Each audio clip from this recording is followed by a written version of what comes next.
Good morning, ladies and gentlemen. My name is Clay, and I am the Bucks believer. Today I have a bit of an interesting factoid for you all. Ever since 2014, every single NBA champion, with the exception of the 2016 Cleveland Cavaliers, has had either Danny Green or Draymond Green on its roster. Now, the debate could be made that this is more of a coincidence than anything else. Neither of these two guys was ever the best player on their team when they won the championship, and it could be said that they were just fortunate to play with the likes of Kawhi Leonard, Tim Duncan, Steph Curry, Kevin Durant, Klay Thompson, Kyle Lowry, Anthony Davis, and LeBron James throughout this run of dominance from the two players with the last name Green.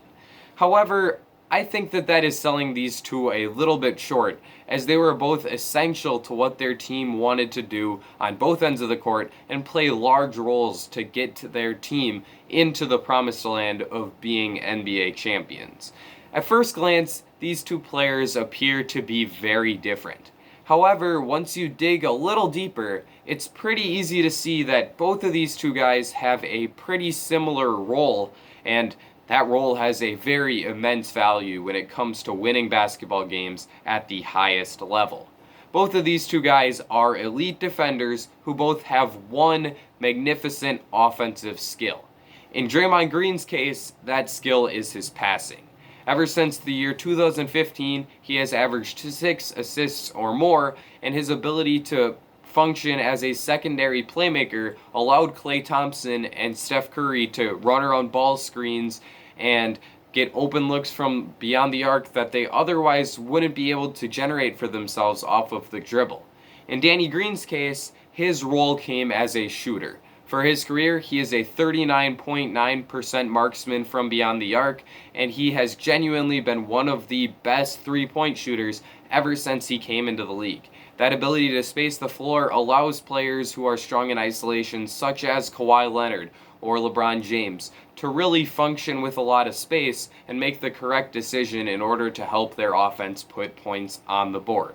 So clearly, both of these two guys were very impactful on the offensive end while also being some of the best defenders in the entire NBA, as proven by Draymond Green's season in 2015-16, in which he was awarded the Defensive Player of the Year. So at this point, I think you're probably asking, how does this apply to the Bucks? I am the Bucks believer after all, and it seems like in every video I somehow rope the concept into Milwaukee. And in this case, the genesis for this video came as I was watching Donte DiVincenzo play on Thursday night against the New Orleans Pelicans. DiVincenzo had the best game of his young career as the third-year shooting guard piled up 24 points, 7 rebounds, 9 assists on 9 for 16 shooting, and 4 for 7 from the three-point arc. He also won the game for the Bucks with a monumental charge that he took with just 2.6 seconds remaining in the game that really clinched the victory for Milwaukee.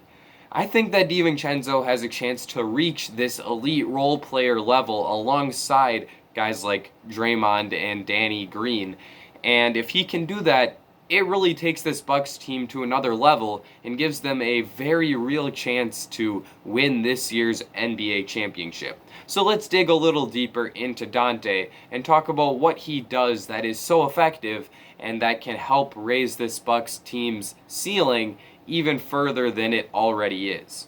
Let's start by talking about the defensive end of the court.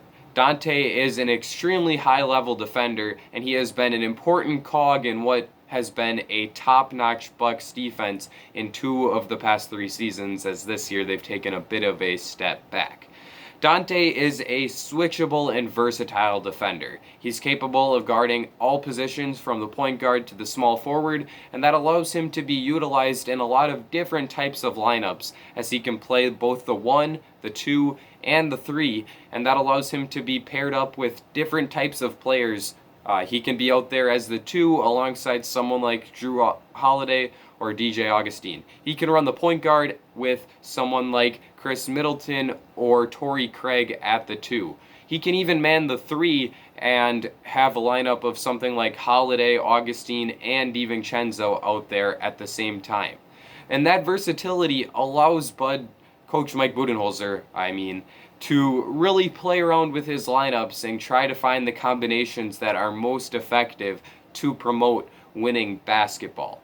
Donte also has very active hands, and he is a very tremendous on-ball defender for this reason. For his career, he has posted a 2.2 steal rate that is absolutely outstanding for a third-year player such as DiVincenzo.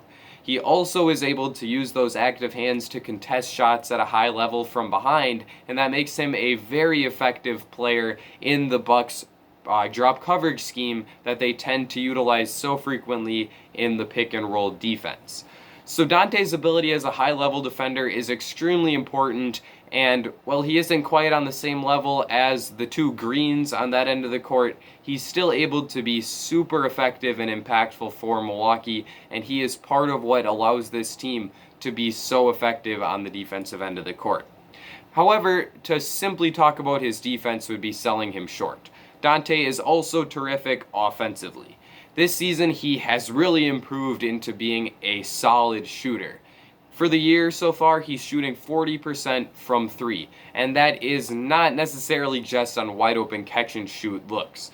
Donte is very good on those catch and shoot opportunities, as he's shooting 40.7% from three so far this year.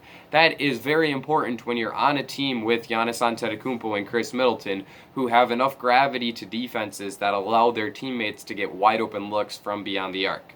Donte is also very capable of knocking down pull-up three-pointers off of the dribble. He's great in the pick and roll, as if defenders go underneath a screen, he's able to rise up and knock down a three in their face. It also allows him to be an effective transition player, as if there is no defender closing out on him on the perimeter, he's simply able to pull up and knock down a look from beyond the arc.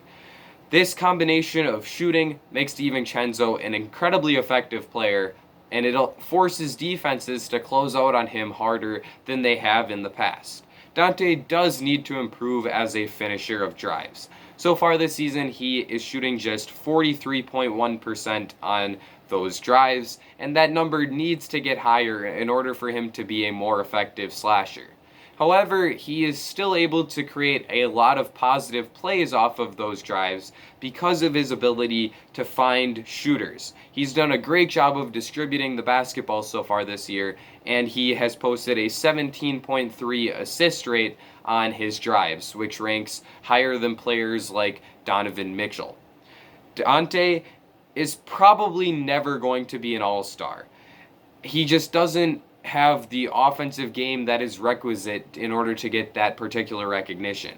But is he going to be someone who can affect winning at the highest level while averaging 15 points, 5 assists, and 5 rebounds, while shooting the ball efficiently, playing high-level defense, and showing off his excellent motor and hustle game? I absolutely think he can, and that's probably a level that we will see him reach by his mid-20s. And this continued evolution of Donte DiVincenzo is what gives me a lot of hope as a Bucks fan that one day we will be able to win a championship. So far, we have 3 excellent corner pieces in Giannis, Chris, and Drew. From here on out, the Bucks need to find the right supporting players to play around these 3 guys and allow them to win at the highest of levels. I think that Donte complements the game of those 3 guys very, very well, and as he continues to improve, get more experience in the NBA, add some more weight that will allow him to finish his drives at a higher level, I think Donte is going to establish himself as a very key cog in the Bucks system and someone who is going to be a very high-quality role player on a very good team in just a few seasons, if not in this season right now. Let me know what your thoughts were on today's video. Do you think that Donte DiVincenzo has a higher ceiling than I do? Do you think that he's going to be able to reach the ceiling that I just laid out for him? Let me know. Leave a like and subscribe if you enjoyed this video, especially if you enjoy all things Bucks. This is the place for you. I think that I've covered everything that I wanted to cover, so that's going to be it for me. Ladies and gentlemen, I will see you all again very soon.